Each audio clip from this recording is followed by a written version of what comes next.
अंडा दर विभिन्न कारण नहीं बढ़ी थाए।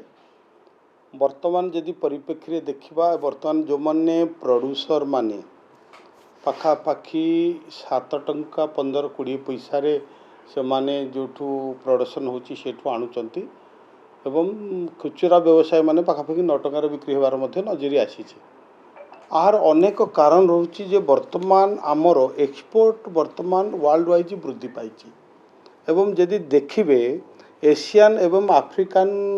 कंट्री गुड़ाक आमर अंडार बहुत चाहिदा अच्छी जा फल कि आमर यही अंडा बाहर को एक्सपोर्ट हो जाउची।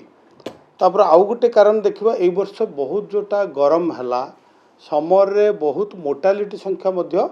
वृद्धि पाई जा फल कि मोर्टालिटी संख्या जो वृद्धि पाई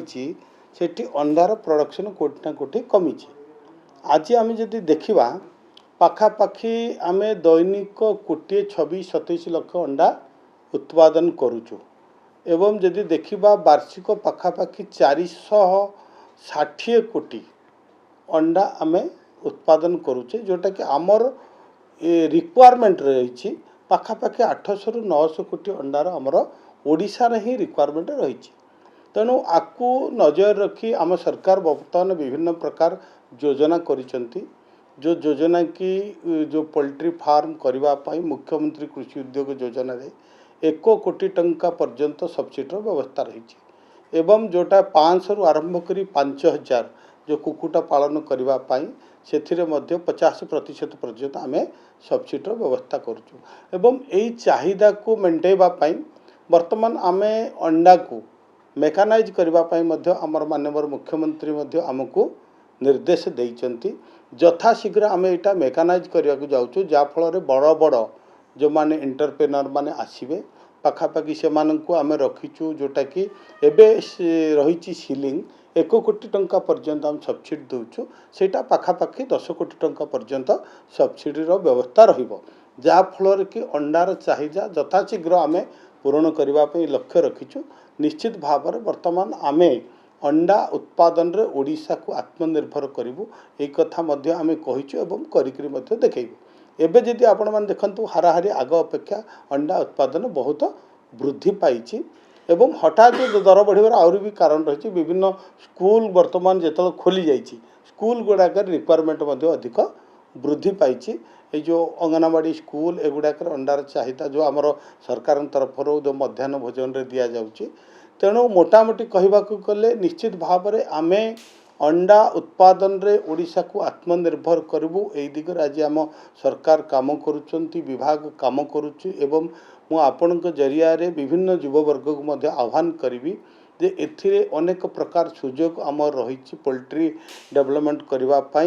ताकू आपण माने आउरी गाँ गहल पहुँचेबा एवं अधिकरू अधिक प्रोत्साहन व्यवस्था आम करने को जाऊँ जहाँफल कि युवक माने आत्मनिर्भर हो पारे उत्पादन वृद्धि हेब अर्थनैतिक क्षेत्र में आम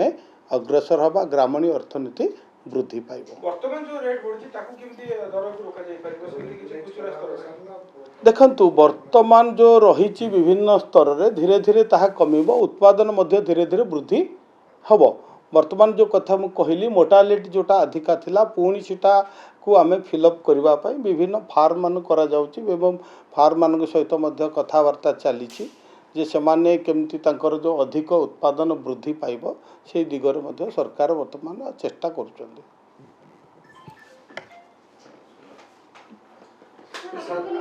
बीजेपी एवं सही क्रम देखा बीजेपी टाण नेता जी विक्रम आरुख सी बीजेपी मुआ होली चर्चा हो देखंतु दीर्घ दिन जो गोटे सरकार थिला से जन असंतोष अच्छी थिला एवं नेता माने असंतुष्ट रही किंतु ताहा कोठी ना कोठी सेमाने प्रकट करि पारुथिले कोठी ना कोठी का भयर सेमाने चुप रहुथिले किंतु एबे भारतीय जनता पार्टी आसिला परे सरकार को आसिला परे प्रिय प्रधानमंत्री नीति आदर्श प्रिय मुख्यमंत्री कार्यशैली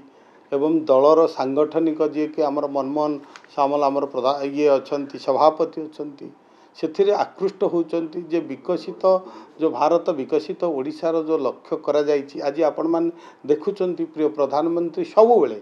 ओडिशा को ही प्राधान्य दे आसुचंती एवं पूर्व भारतर जो ग्रोथ इंजिन ओडिशा हबो एई कथा मध्य केवल कथार नुह कार्यकारी करा जाउछि आपण मान देखिले तळ दिन रे महामहिम उपराष्ट्रपति मध्य आसी जोटा कि नेशनल लंचिंग कले जोटा deep and high sea fish catching करने एटा बहुत बड़ कथा एलो मध्य से प्रदान करागला तेणु सबु क्षेत्र में भित्तिभूमि ठू आरंभ करी आपण शिक्षा स्वास्थ्य गमनागमन प्रत्येक क्षेत्र में आज भारतीय जनता पार्टी काम करुँच आपण मैंने देखिले काली बड़ निष्पत्ति गोटे आमर हेल्थ सेक्टर में आमर माननीय मंत्री जे हेल्थ मिनिस्टर मध्य मुकेश महालिंग कहिसंती जो क्रिटिकल डिजीज कैंसर भली ट्रीटमेंट मध्य आमर आयुष्मान कार्ड रे हबो तेणु अनेक कथा रही जे केवल आकृष्ट एथिपाई बीजेडी दल होना बीजेडी बीजेपी जो कांग्रेस प्रत्येक दल आज साधारण लोक आकृष्ट होचंती भारतीय जनता पार्टी रे शामिल हेबा पाई सर पौर निर्वाचन भी आगक आसुची किंतु गोटे लगातार प्रक्रिया आम देखु बहुत पौर परिषद चेयरमैन कहतु कॉर्पोरेटर समस्त बर्तमान दल बुझुंट तो गोटे गोटे निर्वाचन प्रस्तुति गोटे दल संगठित होती तो फलाफल को नहीं दल आगे एथर 24 पूर्वतर अपेक्षा रिजल्ट कौन परिवर्तन हो एक्सपेक्ट कर नहीं देखु ओडिशावासी आमको आशीर्वाद कर गत जो इलेक्शन रे 2024 रे ओडिशावासी आशीर्वाद कर आशीर्वाद फल भारतीय जनता पार्टी एठी सरकार करछि एवं आमे चेष्टा करूछु से काम करिकरी सेमानकर आशीर्वाद केमती आमे फलप्रद करिबा एवं ओडिशार सर्वांगीन विकास करिबा पाई आज समस्त मुख्यमंत्री एवं समस्त मंत्रिमंडल मध्य आज काम करुचंती तेणु ए विकास धारा जी सामिल हेबो तापे भारतीय जनता पार्टी खोला अछि विकास धारा सामिल हेबो दलर नीति आदर्श रे जी रही पारिबो अनुप्राणित होई पारिबो सी ही भारतीय जनता पार्टी रे तिष्टिकरी रही पारिबो तेणु प्रधानमंत्री जो लक्ष्य विकसित भारत विकसित ओडिशा केमती हम से दिगरे आज आम कम करुँ तेणु जो विकसित ओडिशा गठन करिवारे जो माने चाहिए आसीपारे क्या मना नहीं सबुबले भारतीय जनता पार्टी द्वारा खोला होकर रही देखु गणतंत्र सबुबले विरोध थाए विरोधी रे तो निश्चित भाव में विरोधी माने विरोध करेंगे आम तो सबुबले प्रस्तुत अच्छे भारतीय जनता पार्टी सबु प्रकार कार्य के जिते आम विरोधी थे कम करूँ विरोध आम करूँ एवं भारतीय जनता पार्टी एवं जेहेतु लोकों सहित रही लोकों कम करुँच निश्चित भाव में आर फलाफल पॉजिटिव हम फलाफल निश्चित आपण मैंने आगामी दिन देखिए आगरू तो आम आशा करवा उचित नुह किंतु आम आशावादी जे आमे भारतीय जनता पार्टी निश्चित भाव में ओडिशा रे पौर निर्वाचन कथा कहतु पंचायत निर्वाचन रे निश्चित भाव में भल फलाफल कर नहीं सेटा मुझे कहीपरि सेटा आपण सभापति को पचारे सी कहीपरि कहीं सभापति होती आमर सर्वोच्च नेता दलर सांगठनिक दायित्व सभापति बुझते तेणु सभापति से विषय में जानी कहीपरि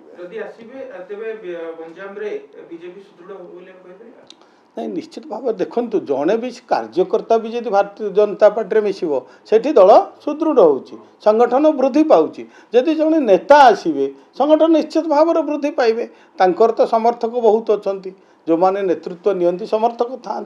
तेणु समर्थक सहित जदि आसती निश्चित भाव में से गंजाम आहरी भारतीय जनता पार्टी सुदृढ़ हम गत निर्वाचन रे तो देखी गंजामवासी केमती को भली भाव में नरेंद्र मोदी को प्रति आस्था रखिक जो भली भाव में आशीर्वाद कर 13 आम 11 से गंजाम जिले में विजय करूँ तेणु आम तो आशावाद रही आगामी दिन में 13 ରୁ 13 भारतीय जनता पार्टी केमती आसीबो एवं समस्त सरपंच समिति एवं पौरांचल पंचायत एवं पौरांचल मध्य केमती आसीबो से दिगरे आज दल सांगठनिक काम करुचंती आमर समस्त नेतृवर्ग एवं सांगठन समस्त व्यक्तित्व से दिगरे काम करुचंती अत्यधिक आशा जदि रही नेता मानकर दल भितर गोटे अंतरतंत्र जहाँ बीजेडी खाली मिश्रण पर्व यदि आमे निजर चाहिदा पूरण कर पारले ताले विदेश को पठेला देखते यहाँ संपूर्ण नियंत्रण होची प्राइवेट सेक्टर आपण उत्पादन करिवे आपण कोठी बिक्री करिवे सेटा आपण उपरे निर्भर करुची सरकार हाथ में से कौन नियंत्रण नाही जेहेतु एटा ओपन मार्केट अच्छी आपण जोठी जो माने प्रोड्यूसर अच्छा जोठी 2 पैसा अधिका पाउचंती से जगह को ରପ୍ତାନି ସେମାନେ କରୁଛନ୍ତି, ଏକ୍ସପୋର୍ଟ କରୁଛନ୍ତି। କିନ୍ତୁ ସରକାରଙ୍କର ଲକ୍ଷ୍ୟ ହେଉଛି ଆମେ ଉତ୍ପାଦନ ବୃଦ୍ଧି କରିଦେବା। ଯେମିତି ମୁଁ କହୁଥିଲି ଏବେ ଦୈନିକ 1,26,27 ଲକ୍ଷ ଅଣ୍ଡା ଉତ୍ପାଦନ ହେଉଛି। ଆମର ଟାର୍ଗେଟ୍ ଅଛି ଆକୁ 2 କୋଟି ଅଣ୍ଡା ଉତ୍ପାଦନ ପ୍ରତିଦିନ ଆମେ କରିବା। ଯଦି ଉତ୍ପାଦନ ବୃଦ୍ଧି ପାଇଯିବ ଅଟୋମେଟିକ୍ ଧୀରେ ଧୀରେ ସିଏ ଦରଦାମ ମଧ୍ୟ ଯେଉଁ ରହିଛି ମାର୍କେଟ ପ୍ରାଇସ୍ ମଧ୍ୟ ଡାଉନ୍ ହେବ। ସାର୍ ଆଉ ଗୋଟେ ଭେଟନାରୀ ବିଶ୍ୱବିଦ୍ୟାଳୟ ପାଇଁ ଚିନ୍ତା କରାଯାଉଛି କି? ନାଇଁ ଦେଖନ୍ତୁ, ଭେଟନାରୀ କଲେଜ ଖୋଲିବା ପାଇଁ ବର୍ତ୍ତମାନ ତ ମଧ୍ୟ ଆମର କ୍ୟାବିନେଟ୍ରେ ଆପ୍ରୁଭାଲ୍ ହେଇଛି। ମାନ୍ୟବର ମୁଖ୍ୟମନ୍ତ୍ରୀ ଯେଉଁ ଚିପିଲିମାଠାରେ ଭେଟନାରୀ କଲେଜ କରିବା ପାଇଁ ଅଲରେଡ଼ି ସେଠି ପରମିଶନ୍ ଦେଇସାରିଛନ୍ତି ଏବଂ ମତ୍ସ୍ୟ କଲେଜ ମଧ୍ୟ ଖୋଲିବା ପାଇଁ ମତ୍ସ୍ୟ ମହାବିଦ୍ୟାଳୟ ଯେଉଁଟାକି ଆପଣଙ୍କର ସୋନପୁର ସେଠି ମଧ୍ୟ ଦିଆଯାଇଛି। ଏଗ୍ରିକଲଚର ପାଇଁ ମଧ୍ୟ ଆପଣଙ୍କର ବଲାଙ୍ଗୀର ସେଠାରେ ମଧ୍ୟ ଦିଆଯାଇଛି ଏବଂ ଭିତ୍ତିଭୂମି ସହିତ ଯେଉଁ କଲେଜ ବା ଏଜୁକେସନ୍ର ଡେଭଲପମେଣ୍ଟ କରିବା ପାଇଁ ମଧ୍ୟ ଆମେ ସରକାର ଚିନ୍ତା କରୁଛନ୍ତି ଏବଂ ବିଭିନ୍ନ କ୍ଷେତ୍ରରେ ଇନଫ୍ରାଷ୍ଟ୍ରକ୍ଚରଠୁ ଆରମ୍ଭ କରି ମେନ୍ ପାୱାର କେମିତି ବୃଦ୍ଧି ପାଇବ ସେହି ଦିଗରେ ମଧ୍ୟ ଆଜି ଆମେ ବିଭିନ୍ନ ଆପଏଣ୍ଟମେଣ୍ଟ ମଧ୍ୟ ଏବେ ସରକାରୀ ସ୍ତରରେ ଆପଣ ଦେଖୁଥିବେ VS ମାନଙ୍କୁ ମଧ୍ୟ ନିଯୁକ୍ତି ଦିଆଯାଉଛି, LI ମାନଙ୍କୁ ନିଯୁକ୍ତି ଦିଆଯାଉଛି, ଯାହାଫଳରେ କି ତଳ ସ୍ତରରେ କାମ କରିବାକୁ ସୁବିଧା ହେବ। ଯେଉଁମାନେ ଫାର୍ମର ଅଛନ୍ତି ସେମାନଙ୍କୁ ଆମେ କେମିତି ସମସ୍ତ ପ୍ରକାର ଯେଉଁ ଡିଜିଜ୍ ରହୁଛି ତାକୁ କେମିତି ଆମେ ନିୟନ୍ତ୍ରଣ କରିବା ସେହି ଦିଗରେ ମଧ୍ୟ ବିଭିନ୍ନ ଭ୍ୟାକ୍ସିନ୍ ମେଡ଼ିସିନ୍ ଏବଂ ତା'ର ଯାହା ଆବଶ୍ୟକ ଉପକରଣ ସେ ତାକୁ ମଧ୍ୟ ଆଜି ଆମେ ଚାଷୀମାନଙ୍କୁ ଯୋଗାଇ ଦେବାରେ ବ୍ୟବସ୍ଥା ସରକାର କରୁଛନ୍ତି।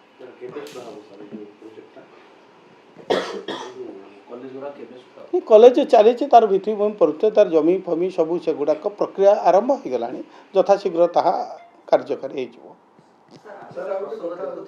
ବର୍ତ୍ତମାନ ସମୟରେ ଯୋଉ ସଂରକ୍ଷଣ ଲିଷ୍ଟ ବାହାରିଛି ସେଥିରେ ଓବିସି ମାନଙ୍କ ପାଇଁ ସ୍ଥାନ ନାହିଁ, କାହିଁ ଏମିତି ଅସଙ୍ଗତି? ନାଇଁ ଦେଖନ୍ତୁ, ଆମ ସରକାର ସବୁବେଳେ ସବୁ ବର୍ଗ ପାଇଁ ରହିଛନ୍ତି। ଆଜି ଆପଣମାନେ ଦେଖିବେ ଯଦି ଶିକ୍ଷା କ୍ଷେତ୍ରରେ ଆଜି OBC ପାଇଁ ଯଦି କିଏ ରିଜର୍ଭ କରିଥିବ ସିଏ ହେଉଛି ଭାରତୀୟ ଜନତା ପାର୍ଟି ସରକାର କରିଛି। ତେଣୁ ନିଶ୍ଚିତ ଭାବରେ ଯାହା ଗାଇଡ଼ଲାଇନ୍ ଆସିବ ଯେଉଁଭଳି ଭାବରେ କାମ କରିବା କଥା ନିର୍ବାଚନ କମିଶନ ସେଠି ସର୍ବୋପରି ରହିଛନ୍ତି ନିର୍ବାଚନ ପରିଚାଳନା କରିବା ପାଇଁ। ତେଣୁ ତାଙ୍କର ନିର୍ଦ୍ଦେଶ ଅନୁସାରେ ଆଜି ସରକାର ସେ ଯେ ନିର୍ବାଚନ ଆଗକୁ ହେବ ଯାହା ହେବ ମାନେ ଭଲ ହେବ ଏବଂ ଭାରତୀୟ ଜନତା ପାର୍ଟି ପକ୍ଷରେ ନିଶ୍ଚିତ ଭାବରେ ପଜିଟିଭ୍ ରେଜଲ୍ଟ ଆସିବ।